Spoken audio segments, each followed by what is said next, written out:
Guys, I'm super excited about this heavyweight matchup between Moses Itauma and Mike BALOGUN. It's taking place Saturday, May 24th. Moses Itauma is 11-0 with 9 KOs. He hails from the UK and he holds the WBC Intercontinental Heavyweight title.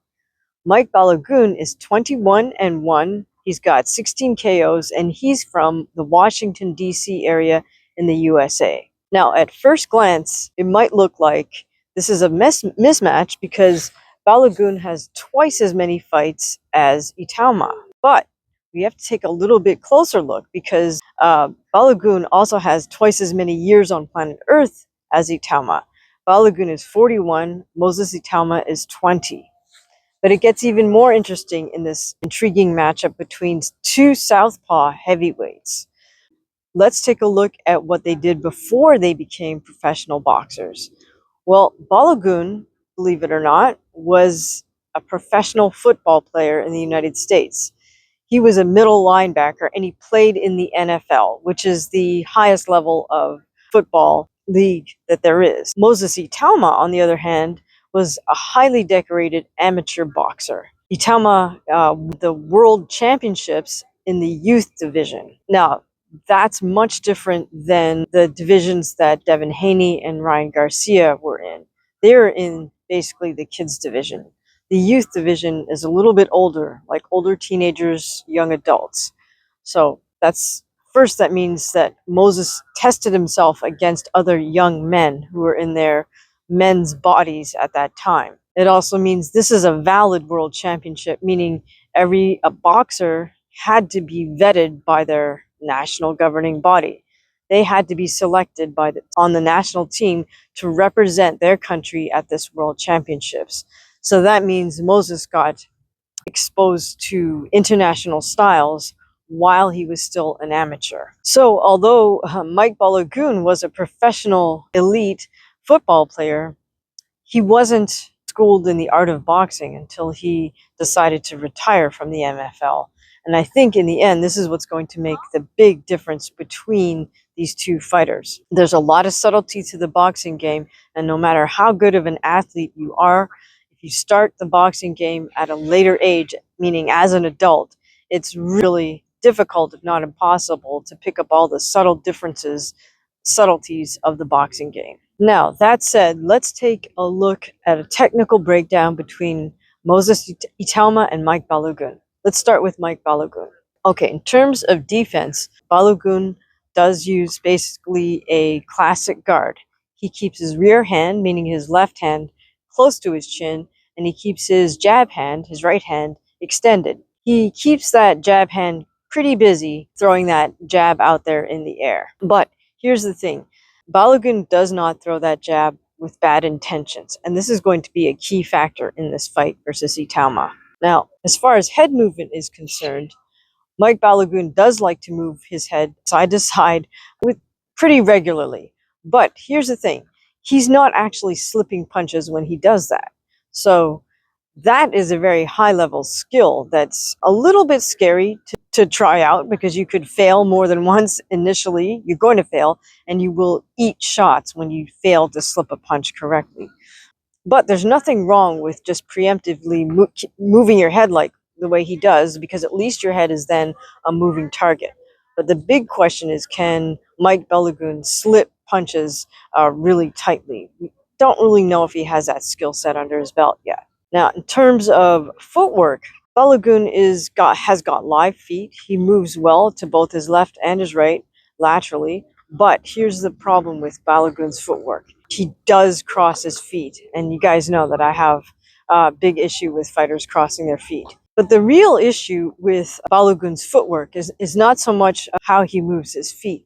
It's the fact that he doesn't really understand boxing distance in the ring. He doesn't really have a good grip on ring generalmanship. And the fight versus Murat Gassiev, who knocked him out in the second round, that was a very telling fight because it revealed where BALOGUN's weaknesses and lack of skill set really lie. If you notice in that fight, Gassiev just basically waited it out, kept up a double high guard because he wasn't threatened by BALOGUN's lack of bad intention on his jab, Gassiev knew he could just put up the high double guard and follow him around the ring. In the second round, he essentially allowed Balogun to walk himself into the corner, and then I think Gassiev knew that Balogun was going to come out to the right, so he set him up to line up that shot with a perfect straight right down the pike, right on the button, and drop Balogun face down on the canvas. Now, Balogun, I believe, perhaps he could have beaten the 10 count, because right after 10, he rose to his feet and he was not wobbly. So in a sense, that kind of shows me that Balogun just decided, I've had enough. I'll just get counted out. But he was, by not being wobbly when he got up, means that he probably could have gotten up before the 10 count. He just chose not to. And in a sense, I can't really blame him. You know, he's still going to get his paycheck. Nevertheless, that shows us a little bit about Balogun's character. Okay, now let's end on a positive note here with him. Let's look at his offense and what his best weapons are offensively.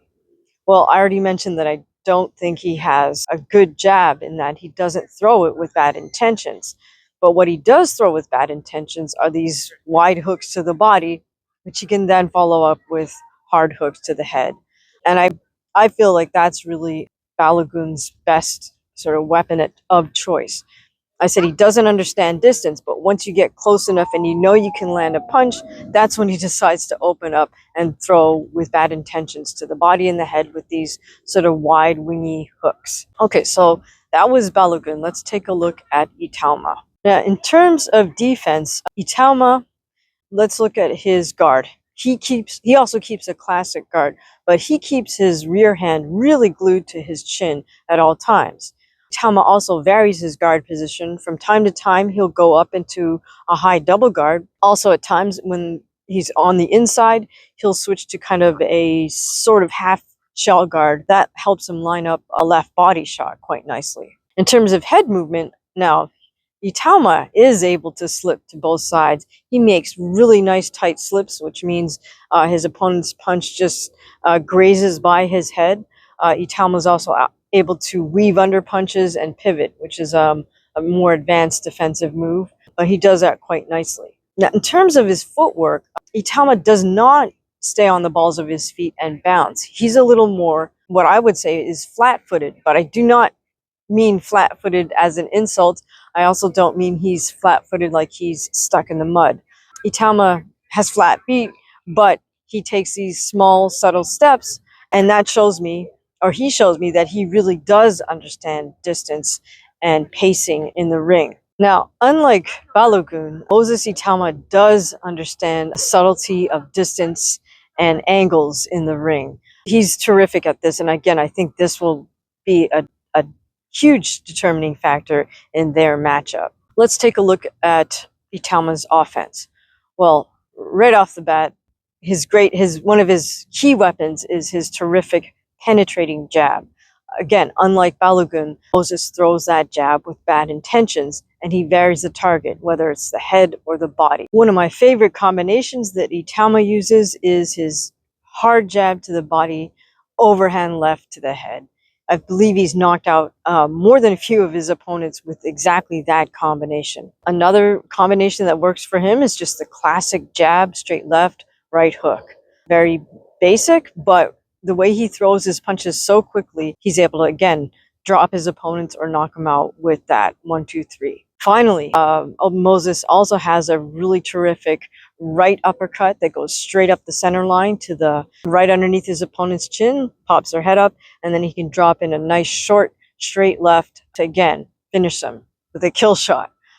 So Moses's great strength here is that he has a hard jab and he has good hand speed to put a combination together behind that jab. But actually, the best thing that Itauma does is that he blends seamlessly from his defensive movements to his offense. What I mean by that is, for example, he'll slip a punch and then come right back with 3 counter shots. Itauma, I mean, maybe it sounds like I'm saying he's a counter puncher, but he's not one of those counter punchers that just sits and waits, but putting up a double high guard and waits for the other person to throw a punch so they can counter. No, Moses is a boxer puncher. He is offensive with his punches. And then in the moment when his opponent tries to punch between Itauma's combinations, he just comes back with a rapid counter. Again, that's the sense of the rhythm and the timing and distance that's so subtle in the high level aspect of the boxing game. So, how do Itauma and Balogun match up? Well, given what I've said about Balogun, in that I feel he's a great athlete, perhaps, but very limited in the elite level aspects of the fight game, I feel that Balogun's best bet is to come out hard, come out strong right from the opening bell, try to close distance, just walk through that jab of Itauma's and get straight to his body and start wailing with those wide hooks to Itauma's body, then move up wide hooks to his head. It's not a terrific, subtle game plan, but that might be Balogun's best bet, is to just storm the gates and try to get Itauma out of there early. Now, I actually don't think that that's going to play out that way, because I feel that Itauma is just too smart and too skilled to sort of fall into that trap. I would imagine Itauma's faced fighters like that, either in the amateur days or certainly in his early sparring days. So he knows how to manage distance, and he just has to, I believe he'll just have to survive Balogun's initial onslaught, and then he can turn the tide on Balogun, use that jab to keep Balogun at bay, and then use that jab to set up his killer combination. So I do expect I do expect Moses Itauma to get Mike Balogun out of there, as we say, within the first half of the fight, either by TKO or KO. So I do expect this to be a bit of a coming out party for Moses Itauma. I'm hoping that a few more American boxing fans will take note of him, perhaps simply because he's fighting an American boxer in Mike Balogun. Albeit, I've never heard of Mike Balogun until this fight got made, so he's not a well-known US fighter, but he's probably well-known in the DC area. And I don't know, maybe some football fans know who he is. So there might be crossover NFL fans who also follow boxing that might be aware of Balogun's exploits in the ring. But how do you guys think this fight's going to pan out? Do you think Moses will knock him out?